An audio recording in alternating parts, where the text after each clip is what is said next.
New videos every day. I'm Radhia. I'm a certified clinical nutritionist. I'm right here at Austin Integrative Medicine in Austin, Texas. The other day, I was talking about somebody coming up to me and saying, Radhia, if you could give me 3 secrets, 3 rules to live by, to change my life and to optimize my health and well-being, what would that be? So the first one we talked about was detoxification. The second one that I'm going to tell you about is simple. It's how to eat.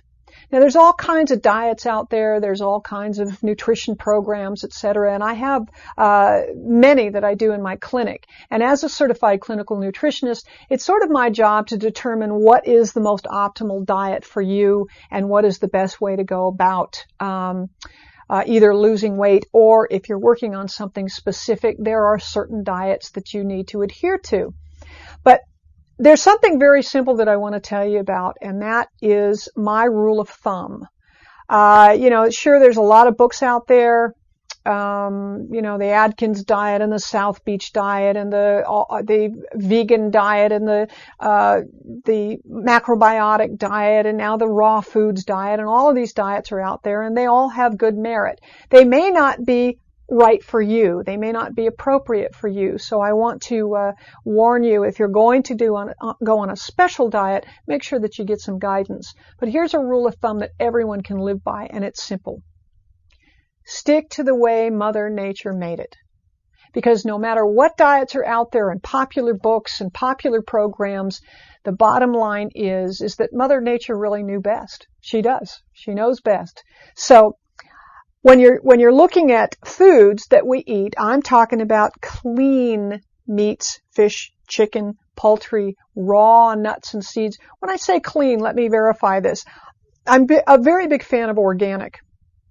And we really do need to be careful nowadays about how, food is grown. And, the old saying, you are what you eat, you are also what the animal eats.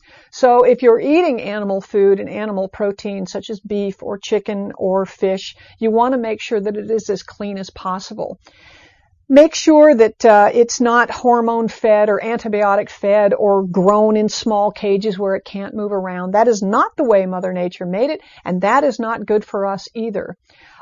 Be sure that if it's fresh fruits and vegetables, that it is either organic if you can get it, or very well washed. Most of these foods are laden with pesticides.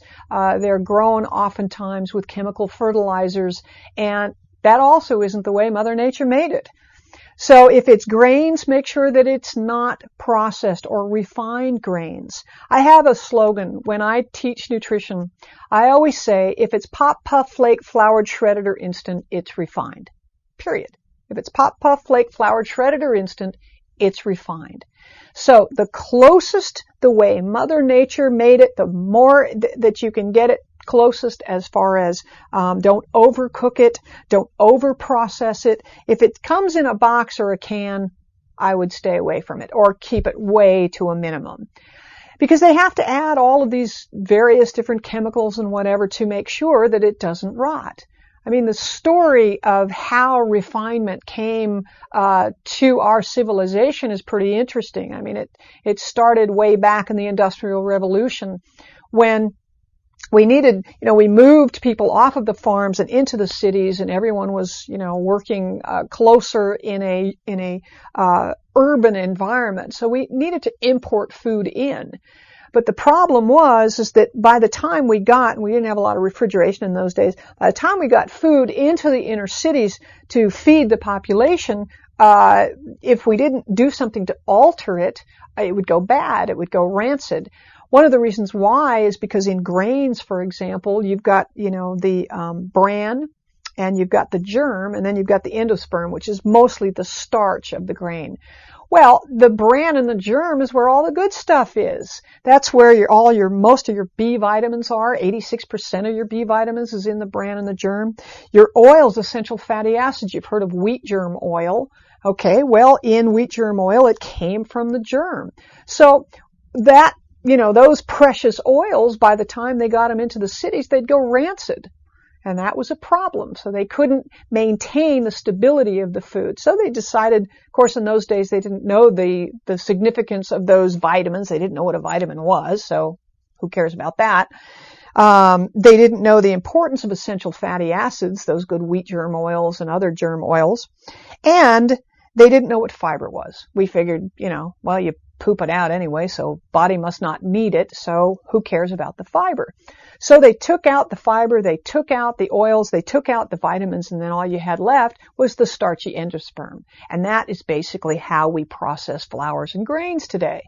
So if it's white, and again, if it's pop, puff, flake, floured, shredded, or instant, you've modified that grain into something that basically is more of a starchy, free monosaccharides or disaccharides. And it enters into the blood too rapidly, the body gets an insulin response, and the next thing you know, you've either got hypoglycemia, eventually turning into obesity and diabetes. So a lot of the diseases that we see today have a lot to do with processed food. So again, the rule is forget the fad diets. Stick to as close to the way Mother Nature made it. Also, clean water, if you can get it, clean water. Watch those soft plastic bottles is finally coming out into the media. I drink bottled water all the time and in soft plastic, and I really have to get more into drinking out of glass, or other containers that don't have soft plastic, because it leaches all kinds of chemicals into that water.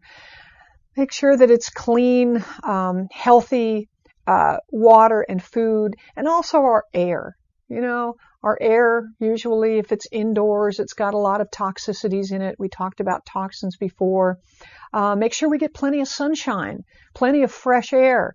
These are basic, but you know what? We are no longer natural creatures. We're using synthetic lights and synthetic air and synthetic food and synthetic, drinks. And after a while, this body takes its toll. So that's number 2. Close to the way Mother Nature made it. I hope you've enjoyed this. Please make comments. I love to hear your comments and give you feedback too. Please become a friend and go sign up on our website, and we'll get to the third most important thing, and I think that's going to be the most thrilling and exciting thing that I've come up with as far as helping you with your health and well-being. Thanks for coming. Thanks for joining us. Please stay tuned.